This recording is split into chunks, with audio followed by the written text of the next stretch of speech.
Tiap orang ada egonya.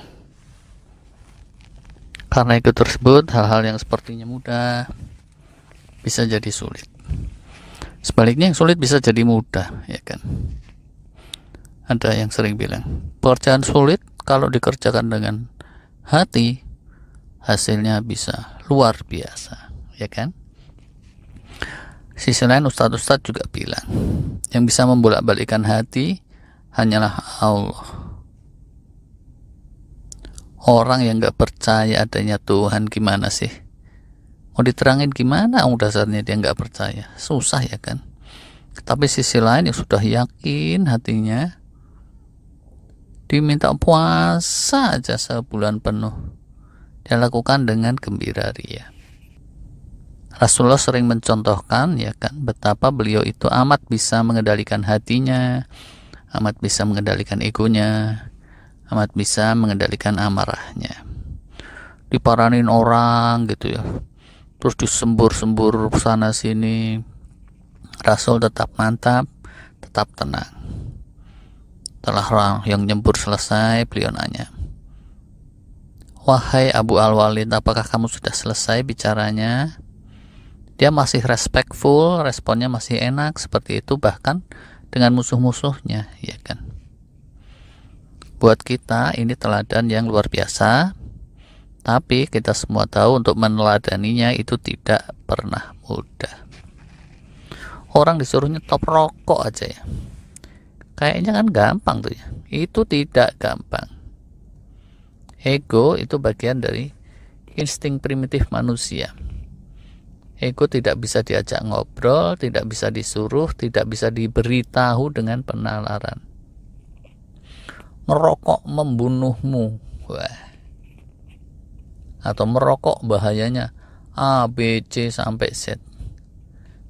Percuma tuh peringatan macam itu kalau penyampaiannya tidak sampai mengena ke hati, tidak sampai menohok kepada ego. Merokok membunuhmu apaan? Serudukan baja juga membunuhmu. Rasa amat sih. Serudukan truk tronton malah itu lebih membunuh lagi. Kenapa nggak lu taruh aja tuh di bempernya truk tulisan-tulisan kayak gitu? Lah, Bang dokter lagi membahas soal bahaya rokok malah disuruh pasang-pasang stiker di bempernya tronton. Capek kan kalau kayak gini? Udah tahu tiap orang punya ego. Ada aja nih sampai sekarang gitu ya, orang bikin label peringatan, kadang nggak memikirkan soal ego ini. Ada beberapa contoh nih ya, orang dagang termometer dikasih label peringatannya apa coba?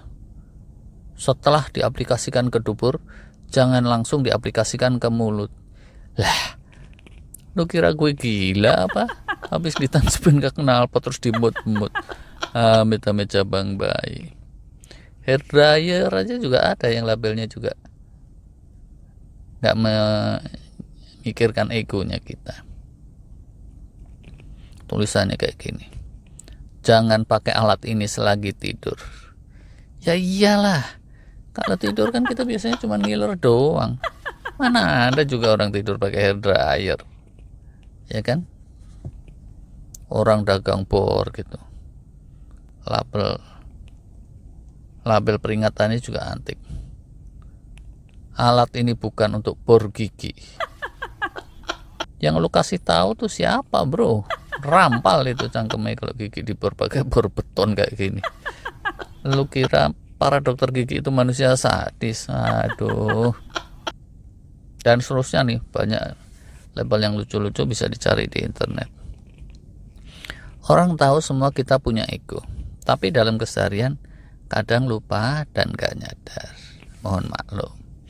Ibu-ibu juga sering ngeluh, anak saya tuh ya, kalau disuruh sholat susahnya minta ampun.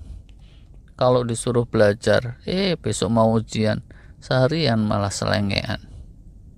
Kalau dikasih tahu tuh ya, masuk telinga kiri, keluarnya dari bawah, pret, bau petek jadinya, pulen bener. Nah, sering dengarkan kita keluhan seperti itu.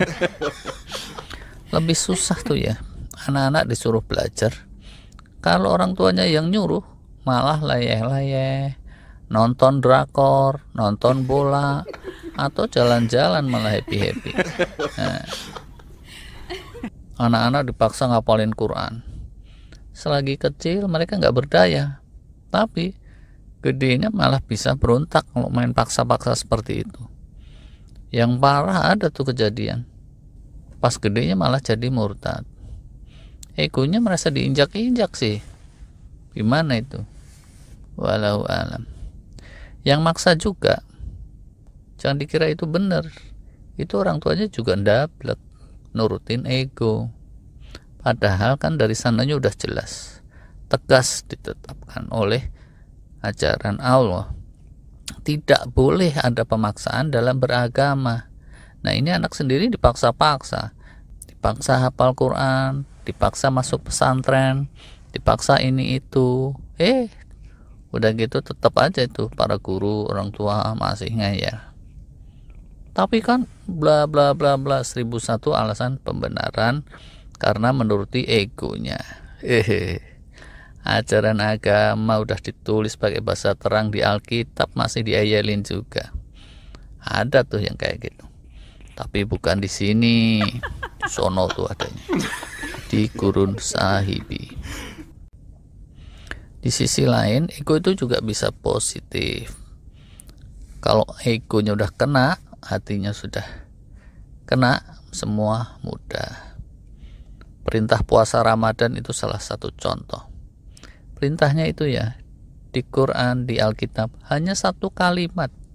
Satu kalimat yang sederhana, nggak ada ancamannya, nggak ada paksaannya, tapi apa? Nyaris 2 miliar manusia yang masih hidup sekarang, dan entah berapa miliar yang udah meninggal, tunduk, patuh, nahan lapar, nahan haus, nahan macem-macem, sebulan penuh, setiap tahun, nyaris selama seumur hidup mereka. Tuh, luar biasa kan? Kalau ego sudah tunduk, hasilnya bisa sedahsyat itu. Nah, yuk kita ngapalin Quran, surat-surat pendek. Waduh, ternyata hafalan kamu lebih bagus ya daripada mama. Bapak tuh yang paling parah hafalannya. Nah, anaknya diangkat-angkat egonya, bapaknya malah dicengin sekalian. Anak latihan tryout. Yuk, latihan sama mama. Aha. Ternyata pas yang bagian bahasa Indonesia, nilai mama lebih tinggi tuh dari kamu. Nah, kalau egonya sudah terusik, semangat dan energi luar biasa bisa keluar dari si anak. Anak tuh ya, kalau dikasih tahu, sering menganggap sepi kalau nggak cocok dengan egonya. Apalagi kalau ngasih taunya seperti menggurui. Siapa juga yang suka untuk digurui seperti itu? Dianggap derajatnya lebih rendah. Bahkan orang tua aja juga nggak suka kalau digituin, ya kan? Ada cerita nih, kisah nyata sahabat Nabi Abu Hurairah. Selama Nabi masih hidup, dia adalah ajudan dekat yang paling setia. Dan karena dia nempel terus kemana Nabi pergi, maka sepeninggal Nabi dia sering menjadi rujukan, jadi narasumber untuk berbagai masalah keseharian yang pelik. Tapi apa? Ibundanya beliau itu nggak mau dengar fatwa dari dia. Kamu tuh bukan orang terpelajar. Saya mau tanya sama orang lain aja yang lebih pintar. Gitu kata sang ibunda. Lalu dia tanya sahabat yang lain. Yang ditanya bingung kan. Terus diam-diam dia marahin Abu Hurairah. Bos, ibu kamu tuh tanya sama saya ya. Gini. Oh, soal itu. Saya punya solusinya, merujuk pada Nabi. Tolong kasih tahu ya. Tapi kamu jangan bilang sama ibu saya kalau itu jawabannya dari saya. Nah, loh. Bahkan orang soleh sampai seperti itu situasinya. Bukannya ego tuh jelek ya, ego tuh netral aja. Kalau di manage dengan baik dia jadi baik. Kalau nggak di manage dia bisa merugikan. Sejak kapan sih kita punya ego? Nah, mungkin dari sononya nih. Anak kecil aja gitu baru bisa ngomong, itu seringnya udah kuat egonya. Saya punya beberapa klip lah ya. Satu mungkin bisa kita tampilkan di sini.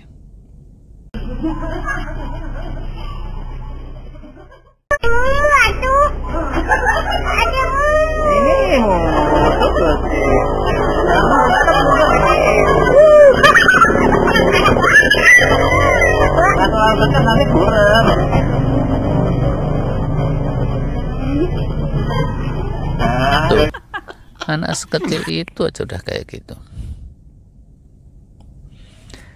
Cukup lah ya kayaknya. Pelajarannya buat kita bahwa tiap orang punya hati, punya ego. Kita harus selalu ingat hal itu dan harus menyikapi dengan tepat sebisa-bisa. Itu tidak mudah dan perlu seni tersendiri. Kadang berhasil, kadang gagal. Dikasih tahu untuk belajar rajin, nggak mempan. Seorang anak bisa mendadak rajin dan penuh semangat saat orang tuanya bilangnya gini malah, "Nah, itu tuh ya teman kamu, si Miun sama si Muin, hebat ya, prestasinya keren tuh." Hebat apaan? Mereka tuh suka nanya-nanya loh mas saya. Nah, panas hatinya, terusik semangatnya bukan saat dikritik, tapi justru saat kita memuji teman-temannya. Dia semangat malah karena, waduh, teman gue kok dipuji-puji, gue juga bisa sebenarnya nih. Nah, lalu dia menunjukkan prestasi juga. Tapi ada juga anak digituin, dia tetap ndablek, gimana lagi ya kan. Pada dasarnya itu tadi ya kan, yang benar-benar bisa membolak-balikan hati, yang bisa membolak-balikan ego, itu hanyalah Allah saja. Oke lah, semoga kita senantiasa mendapat hidayah dan taufik dari Allah Subhanahu wa Ta'ala. Amin ya Rabbal Alamin.